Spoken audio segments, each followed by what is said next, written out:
Hello friends, ಇವತ್ತು ನಾವು mobile ಮೂಲಕ ಯಾವ ರೀತಿಯಾಗಿ ಎಸ್ ಪೋಸ್ಟ್ ಮೆಟ್ರಿಕ್ ಸ್ಕಾಲರ್ಶಿಪ್ ಅದರಲ್ಲಿ ಡಿಗ್ರಿ ವಿದ್ಯಾರ್ಥಿಗಳ ಎಸ್ ಪೋಸ್ಟ್ ಮೆಟ್ರಿಕ್ ಸ್ಕಾಲರ್ಶಿಪ್ ಯಾವ ರೀತಿ ಹಾಕೋದನ್ನ ಈಸಿ ಸ್ಟೆಪ್ ನಲ್ಲಿ ಮೊಬೈಲ್ ಮೂಲಕ ಯಾವ ರೀತಿ ಹಾಕೋದನ್ನ ಸ್ಟೆಪ್ ಬೈ ಸ್ಟೆಪ್ ನೋಡೋಣ. ಮೊದಲು ನಿಮ್ಮ ಮೊಬೈಲ್ ನಲ್ಲಿ ಕ್ರೋಮ್ ಬ್ರೌಸರ್ ಓಪನ್ ಮಾಡಿ. ನೆಕ್ಸ್ಟ್ ಇಲ್ಲಿ ಎಸ್ ಅಂತ ಟೈಪ್ ಮಾಡಿ. ನೆಕ್ಸ್ಟ್ ಇಲ್ಲಿ ಫಸ್ಟ್ ವೆಬ್ಸೈಟ್ ಕಾಣುತ್ತೆ, ಕ್ಲಿಕ್ ಮಾಡಿ. ನೆಕ್ಸ್ಟ್ ಇಲ್ಲಿ 2026-27 ಸಾಲಿನ ಮೆಟ್ರಿಕ್ ನಂತರ ವಿದ್ಯಾರ್ಥಿ ವೇತನಕ್ಕೆ ಅರ್ಜಿ ಅಂತ ಇದೆ, ಇಲ್ಲಿ ಕ್ಲಿಕ್ ಮಾಡಿ. ನೆಕ್ಸ್ಟ್ ಇಲ್ಲಿ ಮೊದಲು ಇಲ್ಲಿ ನಿಮ್ಮ ಸ್ಟೂಡೆಂಟ್ ಐಡಿ ಹಾಕಬೇಕು.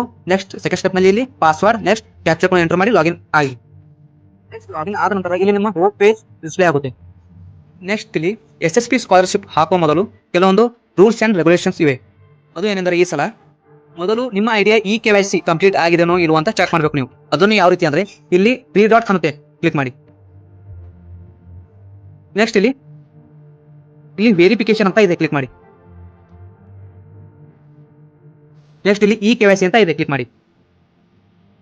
ನೆಕ್ಸ್ಟ್ KYC ಕಂಪ್ಲೀಟ್ ಆಗಿದ್ರೆ ಇಲ್ಲಿ ಏನು ಡಿಸ್ಪ್ಲೇ ಆಗೋದಿಲ್ಲ, ಕ್ಲಿಕ್ ಫಾರ್ KYC ಅಂತ ಏನು ಡಿಸ್ಪ್ಲೇ ಆಗೋದಿಲ್ಲ. ಒಂದು ವೇಳೆ ನೀವು KYC ಕಂಪ್ಲೀಟ್ ಆಗಿರಲಿಲ್ಲ ಅಂದರೆ ಅವಾಗ ಏನ್ ಮಾಡ್ಬೇಕಂದ್ರೆ ಕ್ಲಿಕ್ ಫಾರ್ KYC ಅಂತ ಇದೆ, ನೀವು KYC ಅನ್ನು ಕಂಪ್ಲೀಟ್ ಮಾಡಿ. ಯಾಕಂದ್ರೆ ನೀವು ಈಗಾಗಲೇ ಒಂದು ವೇಳೆ ನೀವು ಆಧಾರ್ ಕಾರ್ಡ್ ಅಲ್ಲಿ ನಿಮ್ಮ ಮೊಬೈಲ್ ಸಂಖ್ಯೆ ಚೇಂಜ್ ಮಾಡಿದ್ರೆ, ನಿಮ್ಮ ಫೋಟೋ ಆಗಿರ್ಬೋದು, ಹೆಸರು ಚೇಂಜ್ ಆಗಿದ್ರೆ ಮತ್ತೆ ಅದನ್ನ ಅಪ್ಡೇಟ್ ಮಾಡಬೇಕು. ಆದ ಕಾರಣ ಇನ್ನೊಮ್ಮೆ ಇಲ್ಲಿ ಕ್ಲಿಕ್ ಫಾರ್ KYC ಅಂತ ಕ್ಲಿಕ್ ಮಾಡಿ ನಿಮ್ಮ KYC ಅನ್ನ ಕಂಪ್ಲೀಟ್ ಮಾಡಿ. ನೆಕ್ಸ್ಟ್ ಇಲ್ಲಿ ಇಲ್ಲ ನಮ್ಮ ಫೋಟೋ ಏನು ನಾವು ಚೇಂಜ್ ಮಾಡಿಲ್ಲ 1 ವರ್ಷದಿಂದ ಅಂದ್ರೆ ನೀವು ಬಿಡಬಹುದು, ತೊಂದರೆ ಇಲ್ಲ. ನೆಕ್ಸ್ಟ್ ಇಲ್ಲಿ 3 ಡಾಟ್ ಕಾಣುತ್ತೆ, ಕ್ಲಿಕ್ ಮಾಡಿ. ಹೋಮ್ ಪೇಜ್ ಅಂತ ಇದೆ, ಕ್ಲಿಕ್ ಮಾಡಿ. Next second rules and regulation ಅಂದ್ರೆ ನಿಮಗೆ SSP ಸ್ಕಾಲರ್ಶಿಪ್ 100% ಬರಬೇಕಾದ್ರೆ ಒಂದೇದು ನಿಮ್ಮ ಬ್ಯಾಂಕ್ ಅಕೌಂಟ್ ಆಧಾರ್ ಕಾರ್ಡ್ಗೆ ಲಿಂಕ್ ಆಗಿರಲೇಬೇಕು. ಒಂದು ವೇಳೆ ಆಗಿರಲಿಲ್ಲ ಅಂದ್ರೆ ಅಪ್ಲಿಕೇಶನ್ ಯಾವುದೇ ಕಾರಣಕ್ಕೂ ಸಬ್ಮಿಟ್ ಆಗೋದಿಲ್ಲ, ಎರರ್ ಅಂತ ಬರುತ್ತೆ. ನೆಕ್ಸ್ಟ್ ಸ್ಟೆಪ್ ನಿಮ್ಮ cost and income certificate ID number ಅಥವಾ ವ್ಯಾಲಿಡಿಟಿ ಇನ್ನು 1 ವರ್ಷ ತನಕ ವ್ಯಾಲಿಡಿಟಿ ಇರಬೇಕು. ಒಂದು ವೇಳೆ ಮುಕ್ತಾಯಗೊಂಡಿದ್ರೆ ನೀವು ನಿಮ್ಮ ಊರಿನ ಗ್ರಾಮ ಕೇಂದ್ರದಲ್ಲಿ ಹೋಗಿ ಇದನ್ನು ಮಾಡಿಸಲೇಬೇಕು. ಒಂದು ವೇಳೆ ನೀವು ಅದೇ ಹೆಸರು ಆಗಿದ್ರು ಕೂಡ ಅದೇ cost and income certificate ID number ಒಂದು ವೇಳೆ ಎಂಟರ್ ಮಾಡಿದ್ರೆ ನಿಮಗೆ ಸ್ಕಾಲರ್ಶಿಪ್ ಅಂತೂ 100% ಬರೋದಿಲ್ಲ. ಆದ ಕಾರಣ 2 ಸ್ಟೆಪ್ಗಳನ್ನು ನೀವು ಕಂಪ್ಲೀಟ್ ಮಾಡಲೇಬೇಕು. ನೆಕ್ಸ್ಟ್ ಸ್ಟೆಪ್ ಏನಂದ್ರೆ ನೀವು ಈಗ ಅಪ್ಲಿಕೇಶನ್ ಹಾಕಬಹುದು. ನೆಕ್ಸ್ಟ್ ಟೋಟಲ್ ಆಗಿ ನೀವು 5 ಸ್ಟೆಪ್ ಕಂಪ್ಲೀಟ್ ಮಾಡಲೇಬೇಕು. ಈಗ ನೀವು ಫಸ್ಟ್ ಸ್ಟೆಪ್ ಅಂತ ಕ್ಲಿಕ್ ಮಾಡಿ, ಇಲ್ಲಿ ಫಸ್ಟ್ ಸ್ಟೆಪ್ ಅಂತ ಇದೆ, ಕ್ಲಿಕ್ ಮಾಡಿ. ನೆಕ್ಸ್ಟ್ ಇಲ್ಲಿ ನೀವು ಏನು ಎಂಟರ್ ಮಾಡುವ ಅವಶ್ಯಕತೆ ಇಲ್ಲ, ಇಲ್ಲಿ ಆಟೋಮೆಟಿಕ್ ಎಲ್ಲ ಡಾಟಾ ಡಿಸ್ಪ್ಲೇ ಆಗಿರುತ್ತೆ. ಓನ್ಲಿ ನೀವು ಇಲ್ಲಿ ಎಸ್ ಅಂತ ಕ್ಲಿಕ್ ಮಾಡಿ, ಡಿಸ್ಪ್ಲೇ ಡೀಟೇಲ್ಸ್ ಕರೆಂಟ್ ಅಂತ ಇದೆ, ಇಲ್ಲಿ ಎಸ್ ಅಂತ ಕ್ಲಿಕ್ ಮಾಡಿ. ನೆಕ್ಸ್ಟ್ ಇಲ್ಲಿ ಸೇವ್ ಆ್ಯಂಡ್ ಪ್ರೊಸೀಡ್ ಅಂತ ಇದೆ, ನೀವು ಏನು ಎಂಟರ್ ಮಾಡುವ ಅವಶ್ಯಕತೆ ಇಲ್ಲ, save and proceed. Next data set successful ಅಂತ ಇದೆ, ಓಕೆ ಅಂತ ಕ್ಲಿಕ್ ಮಾಡಿ. ನೆಕ್ಸ್ಟ್ ಸ್ಟೆಪ್ ಇಲ್ಲಿ cost and income certificate details ಕೇಳುತ್ತೆ. ನಾವು ಹೇಳಿದೆ ಒಂದು ವೇಳೆ ಕಾಸ್ಟ್ ಅಂಡ್ ಇನ್ಕಮ್ ಸರ್ಟಿಫಿಕೇಟ್ ಎಲ್ಲಾದ್ರೂ ನೀವು ಡೇಟ್ ಎಕ್ಸ್ಪೈರ್ ಆಗಿದ್ರೆ ಇಲ್ಲಿ ನೋ ಅಂತ ಕ್ಲಿಕ್ ಮಾಡಿ, ಡೀಟೇಲ್ಸ್ ಆಟೋಮೆಟಿಕ್ ಎಲ್ಲ ಬಂದಿರುತ್ತೆ. ಒಂದು ವೇಳೆ ಎಕ್ಸ್ಪೈರ್ ಆಗಿದ್ರೆ ನೀವು ಹೊಸದಾಗಿ ಮಾಡಿಸಿದ್ರೆ ಇಲ್ಲಿ ನೋ ಅಂತ ಕ್ಲಿಕ್ ಮಾಡಿ ಎಡಿಟ್ ಮಾಡಬಹುದು. ಒಂದು ವೇಳೆ ಅದೇ ಇದ್ರೆ ಇನ್ನು ವ್ಯಾಲಿಡ್ ಡೇಟ್ ಇದ್ರೆ ನೀವು ಎಸ್ ಅಂತ ಕ್ಲಿಕ್ ಮಾಡಿ. ನೆಕ್ಸ್ಟ್ ಇಲ್ಲಿ ಸೇವ್ ಆ್ಯಂಡ್ ಪ್ರೊಸೀಡ್ ಅಂತ ಕ್ಲಿಕ್ ಮಾಡಿ. ನೆಕ್ಸ್ಟ್ ಇಲ್ಲಿ ಎಸ್ ಅಂತ ಕ್ಲಿಕ್ ಮಾಡಿ, ಡೇಟಾ ಸೆಟ್ ಸಕ್ಸಸ್ಫುಲ್ ಅಂತ ಬರುತ್ತೆ. ನೆಕ್ಸ್ಟ್ ಇಲ್ಲಿ ಆರ್ ಯು ಪರ್ಸನ್ ಡಿಸಬಿಲಿಟೀಸ್ ಅಂತ ಇದೆ, ಅಂದ್ರೆ ನೀವು ಅಂಗವಿಕಲ ವಿದ್ಯಾರ್ಥಿ ಅಂತ ಕೇಳ್ತಾ ಇದೆ. ಒಂದು ವೇಳೆ ಇದ್ರೆ ಎಸ್ ಅಂತ ಕ್ಲಿಕ್ ಮಾಡಿ, ಇಲ್ಲಾಂದ್ರೆ ನೋ ಅಂತ ಕ್ಲಿಕ್ ಮಾಡಿ. ನೋ ಅಂತ ಕ್ಲಿಕ್ ಮಾಡಿ ನಂತರ ಇದು ಕರೆಕ್ಟ್ ಅಂತ ಕೇಳ್ತಾ ಇದೆ, ನೀವು ಎಂಟರ್ ಮಾಡಿದ ಡೇಟ್ಸ್ ಕರೆಕ್ಟ್ ಅಂತ ಕೇಳ್ತಾ ಇದೆ, ಎಸ್ ಅಂತ ಕ್ಲಿಕ್ ಮಾಡಿ. ನೆಕ್ಸ್ಟ್ ಸೇವ್ ಆ್ಯಂಡ್ ಪ್ರೊಸೀಡ್ ಅಂತ ಕ್ಲಿಕ್ ಮಾಡಿ. ಈಗ ನೆಕ್ಸ್ಟ್ ಸ್ಟೆಪ್ ಇಲ್ಲಿ ನೀವು ಇಲ್ಲಿ ಎಂಟರ್ ಮಾಡಲೇಬೇಕು. ಮೊದಲಿಗೆ ಈ ಹೋಮ್ ಡಿಸ್ಟ್ರಿಕ್ಟ್ ಅಂತ ಕಾಣುತ್ತೆ, ನಿಮ್ಮ ಹೋಮ್ ಡಿಸ್ಟ್ರಿಕ್ಟ್ ಯಾವುದೆಂದು ನೀವೇ ಎಂಟರ್ ಮಾಡಿ. ನೆಕ್ಸ್ಟ್ ಇಲ್ಲಿ ಹೋಮ್ ತಾಲೂಕು ಅಂತ ಇದೆ, ನಿಮ್ಮ ಹೋಮ್ ತಾಲೂಕು ಯಾವುದಂತ ನೀವೇ ಎಂಟರ್ ಮಾಡಿ. ನೆಕ್ಸ್ಟ್ ಇಲ್ಲಿ ನಿಮ್ಮ ಅಸೆಂಬ್ಲಿ ಅಂತ ಕೇಳ್ತಾ ಇದೆ, ಅಂದ್ರೆ ನಿಮ್ಮ ಮತಕ್ಷೇತ್ರ, ನಿಮ್ಮ ಊರು ಯಾವುದು ಮತಕ್ಷೇತ್ರಕ್ಕೆ ಬರುತ್ತೆ ಅಂತ ನೀವು ಕ್ಲಿಕ್ ಮಾಡಿ ಎಂಟರ್ ಮಾಡಿ. ನೆಕ್ಸ್ಟ್ ಇಲ್ಲಿ ನಿಮ್ಮ ಅಸೆಂಬ್ಲಿ ಎಂಟರ್ ಮಾಡಿದ ತಕ್ಷಣ ಪಿನ್ ಕೋಡ್ ಅನ್ನು ಎಂಟರ್ ಮಾಡಿ. ನೆಕ್ಸ್ಟ್ ಇಲ್ಲಿ ನಿಮ್ಮ ಪರ್ಮನೆಂಟ್ ಅಡ್ರೆಸ್ ಅನ್ನು ನೀವು ಎಂಟರ್ ಮಾಡಬೇಕು. ಯಾವ ರೀತಿ ಅಂದ್ರೆ ಎಕ್ಸಾಂಪಲ್ ಆಟ್ ಪೋಸ್ಟ್, ನೆಕ್ಸ್ಟ್ ನಿಮ್ಮ ಊರು, ತಾಲೂಕ್ ನಿಮ್ಮ ತಾಲೂಕು, ಡಿಸ್ಟ್ರಿಕ್ಟ್ ನಿಮ್ಮ ಡಿಸ್ಟ್ರಿಕ್ಟ್, ಈ ಫಾರ್ಮೆಟ್ ಅಲ್ಲಿ ನೀವು ನಿಮ್ಮ ಪರ್ಮನೆಂಟ್ ಅಡ್ರೆಸ್ ಅನ್ನು ಎಂಟರ್ ಮಾಡಿ. ನೆಕ್ಸ್ಟ್ ಪರ್ಮನೆಂಟ್ ಅಡ್ರೆಸ್ ಎಂಟರ್ ಮಾಡಿದ ತಕ್ಷಣ ಅದು ಡೊಮೆನ್ಸಿಯಲ್ ಆಫ್ ಕರ್ನಾಟಕ, ನೀವು ಕರ್ನಾಟಕದ ನಿವಾಸಿ ಅಂತ ಕೇಳ್ತಾ ಇದೆ, ಇಲ್ಲಿ ಎಸ್ ಅಂತ ಕ್ಲಿಕ್ ಮಾಡಿ ಅಂತ ಕೇಳ್ತಾ ಇದೆ, ಡಿಸ್ಪ್ಲೇ ಎಸ್ ಅಂತ ಕ್ಲಿಕ್ ಮಾಡಿ. ನೆಕ್ಸ್ಟ್ ಇಲ್ಲಿ ಸೇವ್ ಆ್ಯಂಡ್ ಪ್ರೊಸೀಡ್ ಅಂತ ಬರುತ್ತೆ, ಕ್ಲಿಕ್ ಮಾಡಿ. ಈ ಡೇಟಾ ಸೆಟ್ ಸಕ್ಸಸ್ಫುಲ್ ಅಂತ ಬರುತ್ತೆ.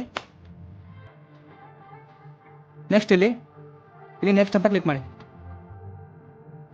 Next are you studying any university and institute outside ಅಂತ ಕೇಳ್ತಾ ಇದೆ, ಅಂದರೆ ನೀವು ಕರ್ನಾಟಕ ರಾಜ್ಯದ ಹೊರಗಿನ ರಾಜ್ಯ ಏನಾದರೂ ಕಲಿತಿದ್ರೆ ರಾಜ್ಯದಲ್ಲಿ, ಇಲ್ಲಿ ಎಸ್ ಅಂತ ಕ್ಲಿಕ್ ಮಾಡಿ. ಆಲ್ಮೋಸ್ಟ್ ಎಲ್ಲ ನೋ ಅಂತ ಕ್ಲಿಕ್ ಮಾಡಿ, ಕ್ಲಿಕ್ ಮಾಡಿ ಆ್ಯಂಡ್ ನೆಕ್ಸ್ಟ್ ಅಂತ ಕ್ಲಿಕ್ ಮಾಡಿ.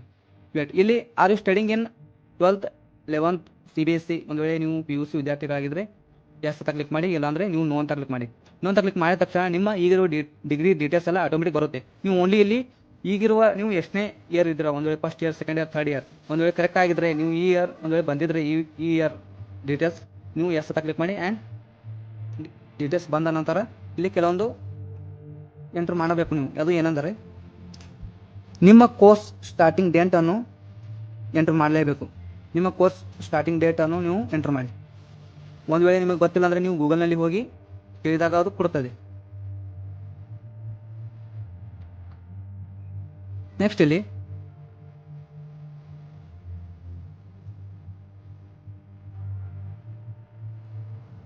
ಕೋರ್ಸ್ ಸ್ಟಾರ್ಟಿಂಗ್ ಡೇಟ್ ಎಂಟ್ರ್ ಮಾಡಿದ ನಂತರ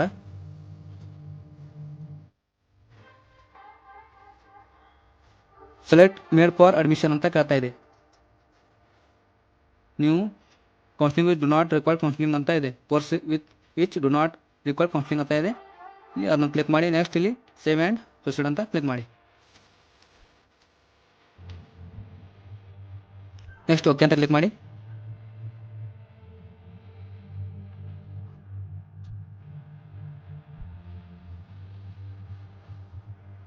ನೆಕ್ಸ್ಟ್ ಇಲ್ಲಿ ನೆಕ್ಸ್ಟ್ ಅಂತ ಕ್ಲಿಕ್ ಮಾಡಿ. ನೀವು ಏನು ಎಂಟ್ರ್ ಮಾಡಬೇಡಿ, ಇಲ್ಲಿ ನೆಕ್ಸ್ಟ್ ಅಂತ ಕ್ಲಿಕ್ ಮಾಡಿ.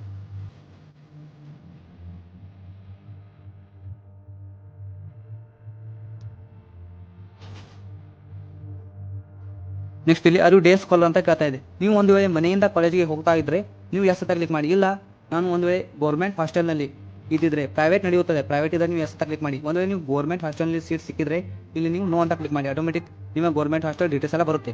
ನೆಕ್ಸ್ಟ್ ಇಲ್ಲಿ ಎಸ್ ಅಂತ ಕ್ಲಿಕ್ ಮಾಡಿ. ನೆಕ್ಸ್ಟ್ ಸೇವ್ ಆ್ಯಂಡ್ ಪ್ರೊಸೀಡ್ ಅಂತ ಕ್ಲಿಕ್ ಮಾಡಿ.